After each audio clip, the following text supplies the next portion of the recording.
Hello everyone, welcome to this edition of Harp Tuesday.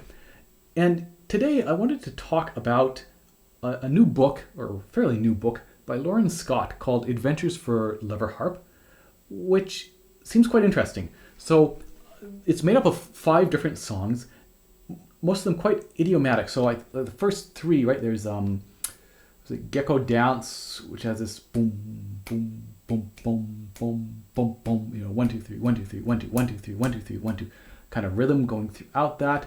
There's Habanera, boom, boom, boom, boom, boom, boom, boom. There is Caribbean Daydreams, and then there's this first flight of Spring, which has got some nice sort of right hand stuff as it tries to evoke birds flying. Anyway, you should be seeing a link here somewhere, and you can, if you search for Adventures for Lever Harp and Lauren Scott, you'll find her page or the page for the book, and she's got video clips and sound clips of all these pieces.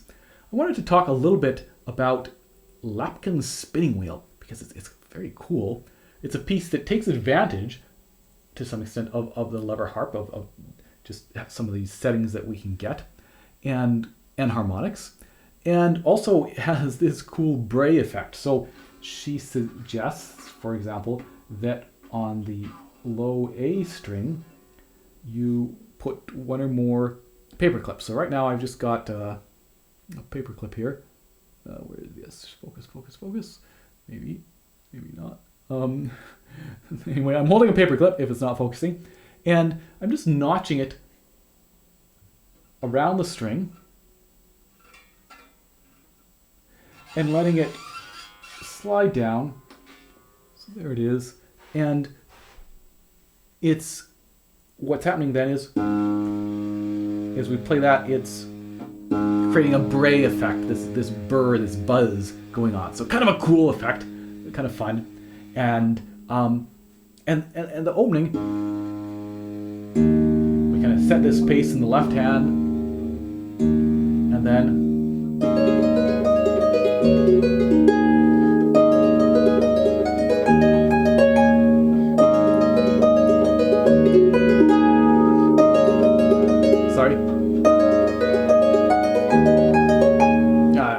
I haven't looked at it that much, but very cool, right? Because we've got E flat, C sharp, but A flat, and then D sharp, G sharp. So we're starting with the same 2 notes, but the middle note we're changing from a C sharp to a B natural.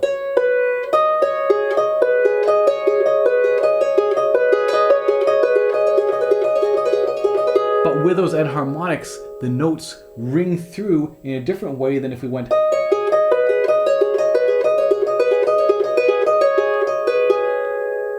just change the middle note. So very cool, right? This. Sorry.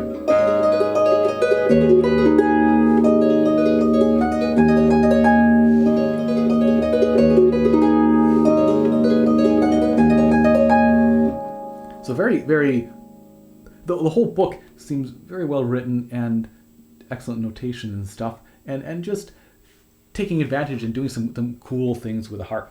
And so I guess in this episode I wanted to just kind of bring that book to your attention. I think it's worth checking out, and also talk about this little pattern, this 1 2 3 1 2 3. And some ideas on how to practice that and how to play that. So I think this piece, it gradually speeds up. Yes, we don't return to that pattern at the end, but it's a fun pattern to be able to play.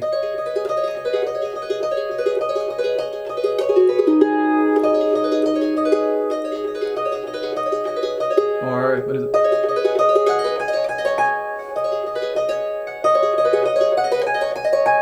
To play quite quickly. And we can do some slow practice where we're doing a normal full close. Just sort of a normal playing motion.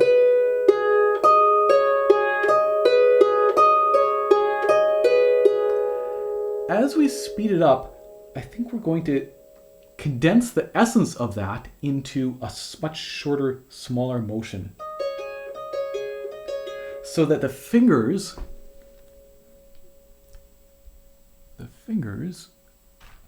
will barely move.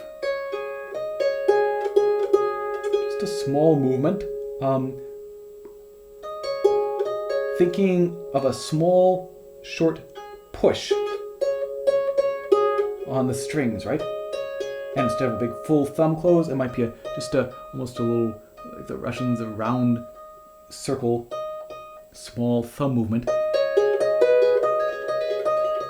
Trying to relax the bottom of the hand with that third finger as much as possible, but keeping instead of this full closed shape, we're kind of keeping the top of the hand steady and more just working from these two knuckles instead of this top knuckle quite so much.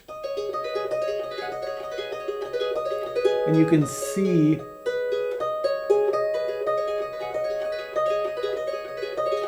how little movement I'm doing until the end there when I did a full close. You might find a little bit of oscillation helps. In other words, rotating back and forth. I've never found oscillation for me is a particularly helpful thing, but sometimes it is nice to just feel that little bit of movement and can help relax the hand as well.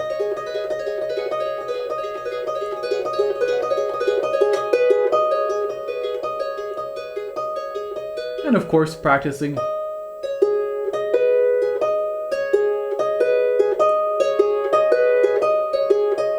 some short longs, for example, to work on evenness.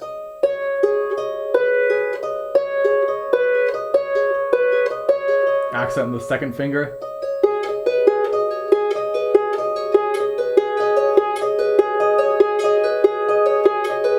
Accent the third finger, because we'll naturally be accenting the thumb or just being aware of that thumb because of the pattern. Trying to keep the arm, right, the forearm, trying to keep the forearm and hand as relaxed as we can. I know for me a certain amount, I feel like there's a certain amount of tension in the hand in terms of kind of creating the shape and not necessarily relaxing the hand shape here completely as I do this small movement. But you want to relax it as much as possible, and certainly that forearm, trying to release tension as much as you can. That's again where maybe a little bit of oscillation might help.